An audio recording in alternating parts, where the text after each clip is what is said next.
బోడి సార్ అయితే బస్సు దిగి నేను దెబ్బ గవర్నమెంట్ల జిమ్డి అవుతుందని చిట్టి తీసుకోవాలి అని పోయినా సార్. పోతే మా ఆయన నా ఎంట వచ్చి మళ్ళీ తోలుకొచ్చినాడు.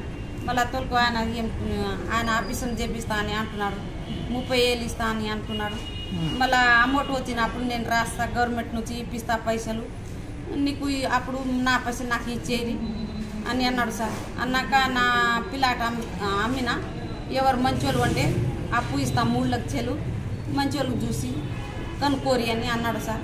అన్నాక అది చిట్టి తీసుకోరా 10 రూపాయలు ఇస్తా, చిట్టి తీసుకురా అని నాకు అక్కడ తోలినాడు. నేను పోయినా సార్.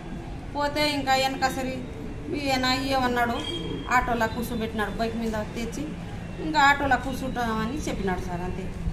ఆయన పేరు ఏమైనా తెలుసా మీకు? పేరు లేదు సార్. ఏం ఆపరేషన్ ఎందుకు చేపిస్తున్నాడు మీకు? మా రాడ్ తిప్పిస్తామని వచ్చినాం సార్. నేనే పెడతా, మీరు పెట్టుకోకూడదు, వాళ్ళు రేపు తీస్తా ఎల్లుండి తీస్తా అని మీకు తీర్పిస్తారు, నేనైతే డబ్బున తీపిస్తా అని అన్నాడు సార్. నేను డబ్బున మీది బొమ్మనపల్లి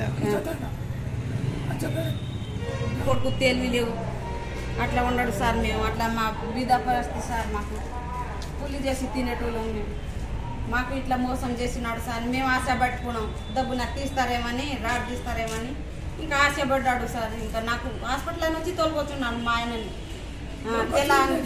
తెలాంగి తోడుకున్నాడు, టోపీ పెట్టుకున్నాడు, మూతికి తెల్ల దస్తి కట్టుకున్నాడు సార్.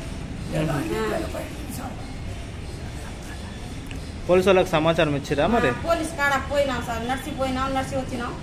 అయితే ఆడ ఇంక్వైరీ చేస్తామని వస్తామని అన్నారు, రాలేదు సార్. రాత్రి వస్తామని అన్నారు, వస్తామని అన్నారు పోలీసు వాళ్ళు. చెక్ చేస్తాం, ఏడైపోయింది ఏం చేసింది చెక్ చేస్తామని వస్తామని అన్నారు, ఇంకా రాలేదు.